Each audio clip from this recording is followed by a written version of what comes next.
अब 69,000 शिक्षक हैं। एम्बुलेंस में जो कर्मचारी ड्राइवर पहले थे वो हटा के अब नई कंपनी आ गई। इस देश में जिन जिन लोगों ने बेरोजगारों और युवाओं से वादा करके सरकार बनाया, बाद में सत्ता में आने के बाद वो सब पलट गए। ये एक ट्रेंड रहा है और उनको अपने हालात पर छोड़ दिया मरने जीने के लिए।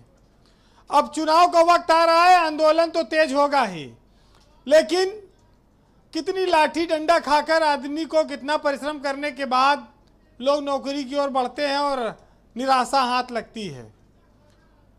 सबसे बड़ी बात यह है कि बेरोजगार तो बेरोजगार, जो राज्य के कर्मचारी हैं ये भी आंदोलन और हड़ताल करने की हिम्मत नहीं जुटा सकते, क्योंकि सरकार ने असमा लगा रखा है। इनको 11% डीए मिलना था, केंद्र सरकार ने महंगाई भत्ता दे दिया है।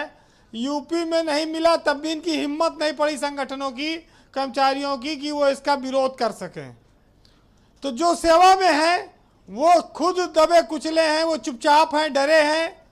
आज ये नौजवान हिम्मत करके धूप में, पानी में, बरसात में पुलिस की लाठी खाकर आंदोलन कर रहे हैं। ये बात तो सबको दिखाई पड़ती है।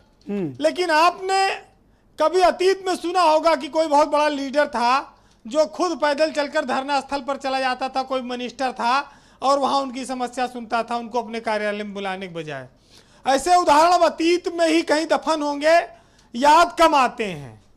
चौधरी चरण सिंह रहे हों, अटल बिहारी वाजपेयी रहे हों, मोरारजी देसाई रहे हों, इस तरह के लोग रहे हो सकता है इस देश में, राजीव गांधी रहे हों, जवाहरलाल नेहरू रहे हों। लेकिन आज जो लोग कहते हैं कि आंदोलन विपक्ष से प्रायोजित है, ये आंदोलन क्यों किए जा रहे हैं? उन लोगों ने तो खुद बड़े आंदोलन किए हैं। इन भाजपाइयों ने, बीजेपी ने बिजली के जब जब दाम बढ़ते थे ये आंदोलन करते थे। बदायूं में 2 लड़कियां पेड़ पे टंगी मिली थी तो बीजेपी ने पूरे उत्तर प्रदेश की कानून व्यवस्था के खिलाफ क्या क्या नहीं चिल्लाया और सड़कों पर उतरी। हाँ, बिजली कीमतों बढ़ती थी तब भी बवाल होता था, तब भी बवाल होता था। तो इनको विपक्ष में थे तो आंदोलन बहुत याद आता था। शिक्षा मित्रों का दर्द, शिक्षकों का, सहायक अध्यापकों का दर्द, पुलिस भर्ती के साथियों का दर्द, सबका इनको महसूस होता था। आज ये सत्ता के मलमल पर बैठे हैं, मखमली पैरों के नीचे दरी गलीचे हैं, उनको एहसास नहीं होता है कि धूप में सड़कों पर जो नंगे पैर दौड़ रहे हैं, लाठियां खा रहे हैं, उनका दर्द कैसा होगा। सिविल हॉस्पिटल की इमरजेंसी फुल हो गई, इतनी लाठियां चली, महिलाओं पर, बच्चों पर, उनके हाथ टूट गए, महिलाओं के पैर टूट गए, चीखती चिल्लाती महिलाएं दिखी। तो क्या माना जाए कि सरकार सत्ता में आने के बाद अफसरों के चश्मे से देखती है, उसको लोगों का दुख दर्द दिखाई नहीं देता है। कुल मिलाकर यह है कि इन बेरोजगारों को हर हाल में मुस्कुराते रहना है, क्योंकि सरकार इस बात को लेकर कंफ्यूज रहा है कि कौन सा टैक्स ऐसा रह गया लगाना बाकी कि अभी इनके चेहरे पे मुस्कान बाकी है। सिर्फ टैक्स देते जाइए। लेकिन कुल मिलाकर यह है कि बेरोजगार तो चलिए ठीक है, इस देश में मुफ्त राशन की जो परंपरा है वो लोगों को पेट तो भर दे रही है, लेकिन उसके साथ साथ उनको अकर्मण्य भी बना रही है।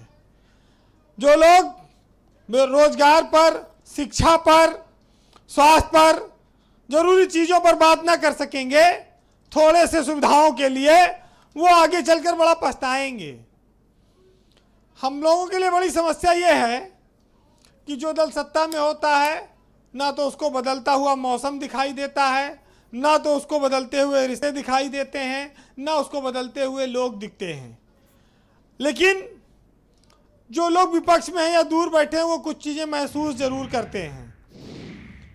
आज विकास की बात होती है, बेरोजगारी का नारा देकर सत्ता में आए थे, किसानों का कर्जा माफ करने की बात कहकर सत्ता में आए थे, तो इनसे बात कर लो ना, क्या समस्या है। इस संविदा की नौकरी ने पूरे देश और समाज की व्यवस्था को तहस नहस कर दिया। आज ये कंपनी काम कर रही तो वो भर्ती कर रही, 3 महीना 4 महीना तनख्वाह ले लो, और 2 साल बाद वो कंपनी हट गई तो दूसरी कंपनी आ जाएगी, वो कहेगी हम नए आदमी भरेंगे, वो 4 महीने तनख्वाह लेके भरना शुरू करेगी। तो यही रोजगार अगर देना है तो ये तो भाई, जहां एक सरकारी कर्मचारी 30,000 रुपया पाता है वहीं ये 5-5 हजार में 6 कर्मचारी रख लेते हैं संविदा पे। तो ये सरकार को बचत का जिन अफसरों ने फंडा सुझाया है, उन्होंने समाज का बड़ा नुकसान किया, युवाओं का बड़ा नुकसान किया। उन्होंने इस समाज को और युवा पीढ़ी को, आने वाले लोगों को अंधेरे की ओर ढकेल दिया है, या यूं कहें कि उनके मन से सरकारी नौकरी का मोहभंग कर दिया, खत्म कर दिया है कि तुम घर में पड़े रहो या प्राइवेट जॉब करो, सरकारी नौकरी के बारे में ना सोचो, और सोचोगे तो 7-8 हजार रुपया ज्यादा मिलेगा नहीं। कंप्यूटर ऑपरेटर को बहुत ज्यादा 11 हजार तक मिल जाएगा जी।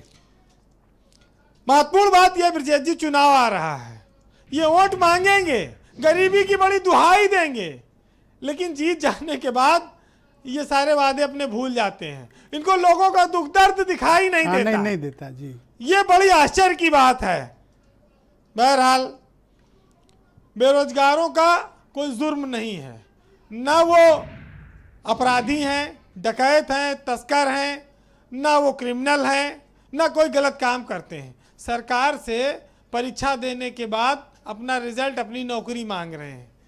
और ये प्रदेश आंदोलनों की ओर क्यों बढ़ रहा है? अब चुनाव के वक्त भी अपना वादा पूरा नहीं कर रहे हैं, इसलिए बढ़ रहा है। बहरहाल तमाम नौजवान जो अंधेरे में पड़े हैं और तमाम सारे राजनीतिक दल जो बटवृक्ष बन गए, बरगद बन गए, उनके लिए आज साहित्य में लिखता हूं कि जुगनू भी मेरे घर में चमकने नहीं देते और कुछ लोग अंधेरे को सिमटने नहीं देते। और हम हैं कि नई पौध लगाने पर तुले हैं, कि बरगद हैं कि इन पौधों को पनपने ही नहीं देते। वाह वीरेंद्र जी, वाह, बहुत बहुत शुक्रिया आपका।